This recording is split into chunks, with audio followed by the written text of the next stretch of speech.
មានអារម្មណ៍មិនដែរពេលដែលគេ surprise ហើយចង់និយាយថាខ្ញុំអាចនឹងថាមនុស្សអត់សូវថាយំណាព្រោះរៀងតុបជាប់តែអានេះចេញដែរប៉ុន្តែចាប់ទុកថារំភើបណាព្រោះរដងតុបរហូតចង់ថាយើងតុបបានយើងអត់ងាយណាពេលយើងចេញម្ដងមិនម៉ូទេណាហើយដឹងលួចទៅថតវីដេអូតាំងពីកាលបើសិនជាខ្ញុំវិញមានអារម្មណ៍ថាកម្រងថ្ងៃហ្នឹងទៅតែឆាចោលហើយព្រោះដោយសារអីរឿងច្រើនថ្ងៃនេះដោយសារយើងរវល់ដល់ពេលអញ្ចឹងទៅរៀបចំផ្ទៃរៀងឡើងល្អហើយដល់ពេលដឹងថា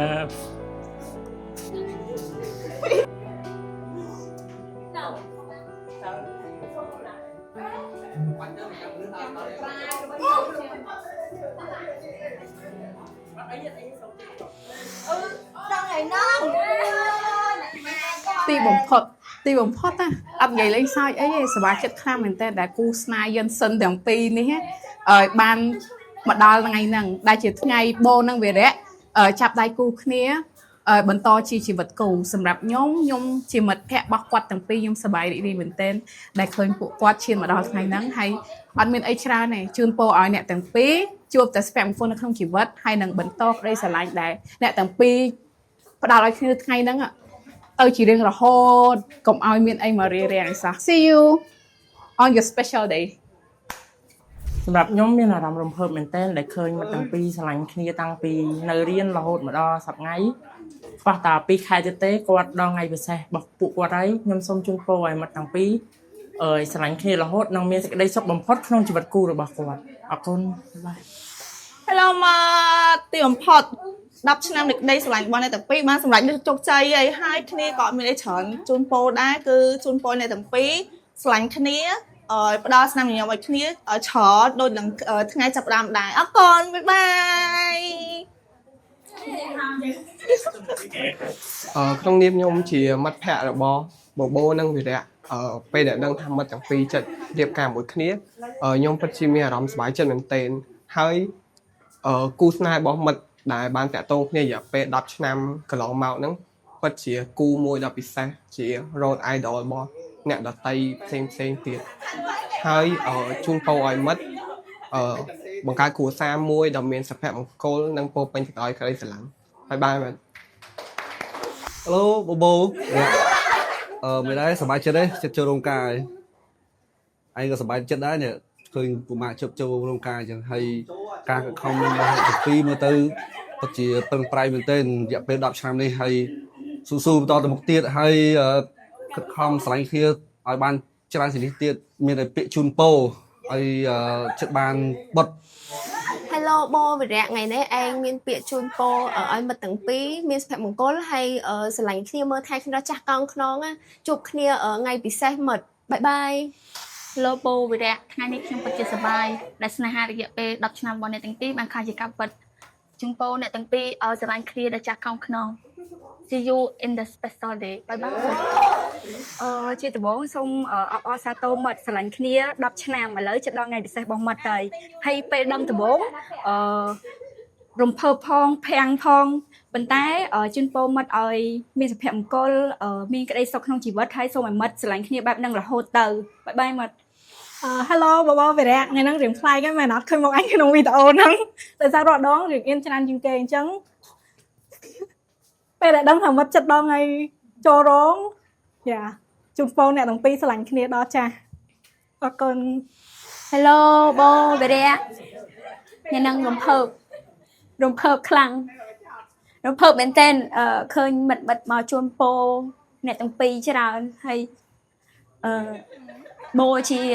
មិត្តដែលរៀនតាំងពីបឋមតាំងពីថ្នាក់ទី3មកឥឡូវមានគូជីវិតហើយគូជីវិតដែលស្រឡាញ់គ្នារហូតដល់10ឆ្នាំហើយបានកាន់ដៃគ្នាសូមជូនពរឲ្យស្រឡាញ់គ្នាដោយចាស់កងខ្នងហើយសុភមង្គលមួយនឹងបន្តរៀងរហូតហើយចេះយោគយល់គ្នាចេះអធ្យាស្រ័យគ្នាកុំសូវជួបគ្នាច្រើនពេកជូនពរឲ្យស្រឡាញ់គ្នាបាយបាយ Hello សម្រាប់ខ្ញុំក្នុងនាមជាមិត្តភក្តិម្នាក់ខ្ញុំពិតជាសប្បាយចិត្តមែនទែននៅពេលដែលវីរៈហើយនឹងបូ ប្រាប់ពីដំណឹងល្អមួយនេះហើយខ្ញុំមានតែពាក្យជូនពរឲ្យវរៈហើយនឹងបូស្រឡាញ់គ្នាឲ្យមានសុភមង្គលចេះយល់ពីគ្នាយល់ឲ្យគ្នាទៅវិញទៅមកបើសិនជាខឹងតិចតួចអីអត់ឲ្យគ្នាដឹងនៅហើយកុំភ្លេចឆាប់មាន baby ឆាប់ពួកគ្នាចាំពោដឹងអត់ Hello សួស្តីបបោនិងវីរៈថ្ងៃហ្នឹងគឺថ្ងៃពួកខ្ញុំមិននិយាយពាក្យក្នុងចិត្តដើម្បីជូនពរថ្ងៃអាពាហ៍ពិពាហ៍នៅខាងមុខនៃ anniversary 10 ឆ្នាំជូនពរវីរៈនិងបបោថ្ងៃអាពាហ៍ពិពាហ៍ខាងមុខហ្នឹងជួបតែក្តីសុខទាំងអស់គ្នាគ្រួសារមានសុភមង្គលនិងរកស៊ីមានបានហើយពិពាហ៍10ឆ្នាំនេះគឺបានសរបញ្ជាក់ថាវីរៈបជាស្រឡាញ់បបោខ្លាំងមែនតើអញ្ចឹងហើយមានតែពាក្យជូនពរអ្នកទាំងពីរទេហើយ anniversary 10 ឆ្នាំហ្នឹងនឹងប្រកបទៅដោយលលូនទៅថ្ងៃអនាគតទាំងអស់គ្នាអញ្ចឹងយើងរងចាំទាំងអស់គ្នានឹងថ្ងៃអាពាហ៍ពិពាហ៍ទាំងអស់គ្នាអរគុណ ចេញមកពីកូនចិត្តចូលរកកា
Hi all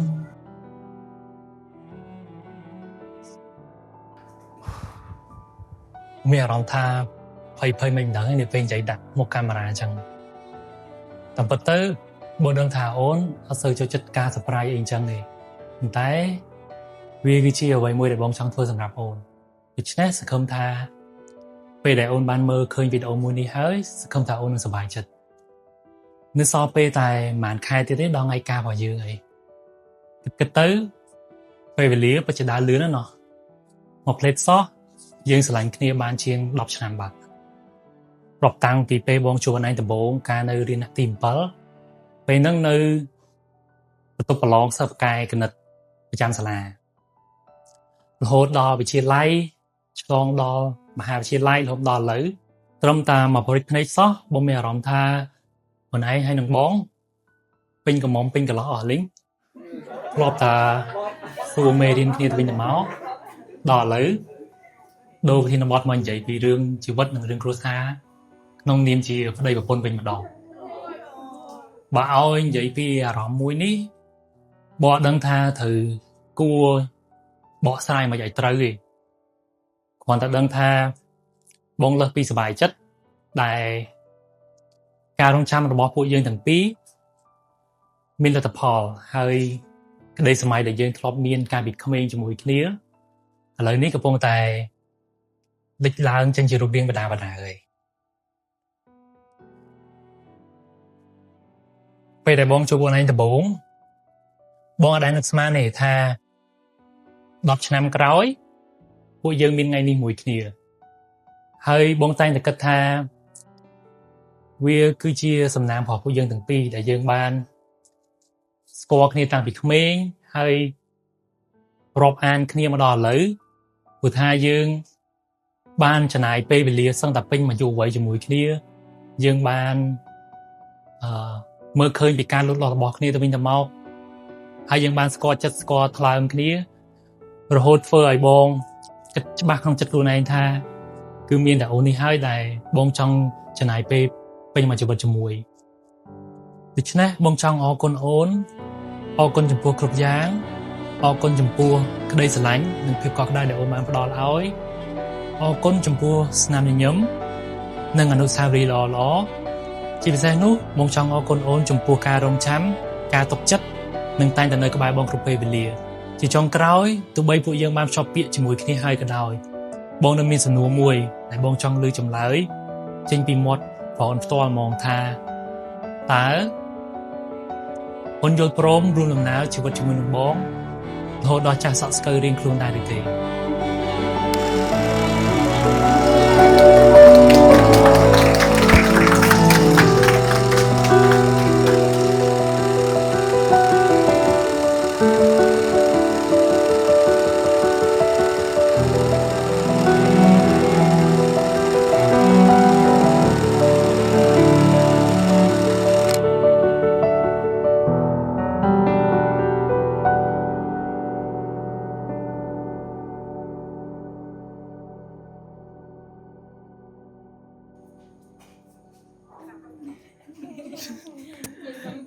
ជាចុងក្រោយបងមានសំណួរមួយ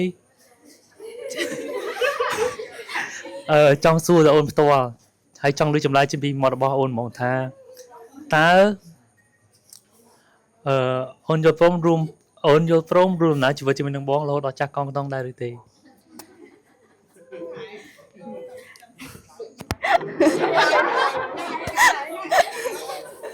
ចង់ឮពីចិត្តបងអត់យល់ព្រម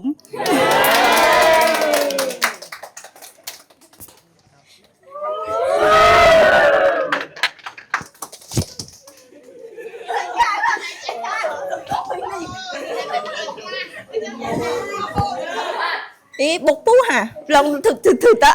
បេះដូងលត់ងាប់អត់នៅស្មានគេលួចធ្វើអីពីក្រោយតែដឹងតែថ្ងៃហ្នឹងដឹងថាធ្វើអាកម្មវិធីហ្នឹងតែវីដេអូនេះបេះហ្មង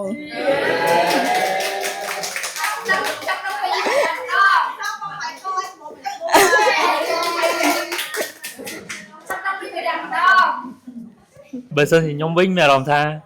កម្រងថ្ងៃហ្នឹងទៅតែឆាចោលហើយព្រោះដោយសារអីរឿងច្រើនថ្ងៃនេះដោយសាររៀងរវល់ដល់ពេលអញ្ចឹងទៅរៀបចំផ្លេរៀងឡើងល្អហើយដល់ពេល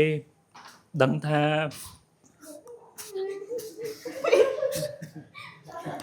ជាទៅអា plan ហ្នឹងពេលដឹងថាបែកធ្លាយបូនដឹងមុនខ្ញុំឡើងអារម្មណ៍លិចទៅហើយ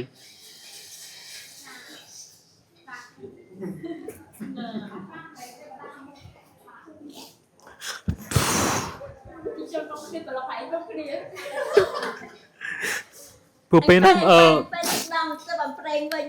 ពេលហ្នឹងទៅថតឈុតសម័យប្រាំងឈុតសម័យ60ពេលហ្នឹងខ្ញុំមានអារម្មណ៍ថតបណ្ដោយព្រោះដោយសារតែបូតដឹង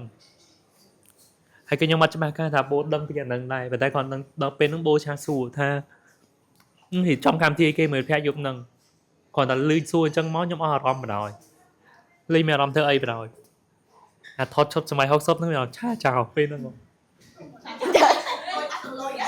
គាត់ថាខ្ញុំ plan ពេលហ្នឹង plan ខ្លួនឯងច្រើនណាថាថតត្រៀមឈុតនឹងឈុតនឹងឲ្យច្រើនណាដល់ពេលចុងក្រោយពេលទៅថតឃើញមុខខ្ញុំស្រាប់ហើយពេលហ្នឹងមុខខ្ញុំរៀងនេះនឹងស្មើហ្នឹងទៅថាសារីខ្លួនដល់ឃើញទៅមានអារម្មណ៍ថាស្ដាយតែលើមានអារម្មណ៍ថាសប្បាយចិត្តវិញពូដូចស្អី plan ខ្ញុំថា cancel អត់ធ្វើហើយព្រោះបើសិនជាបូតដឹងឲ្យធ្វើទៀតមានអារម្មណ៍ថាដូច fake តែដល់ពេលឥឡូវ surprise 2តង់បណ្ដោយ surprise ខ្ញុំដូចគ្នាដែរហ្នឹងហើយអរគុណច្រើនអ្នកមិត្តភក្តិទាំងអស់គ្នាច្រើនពេលអ្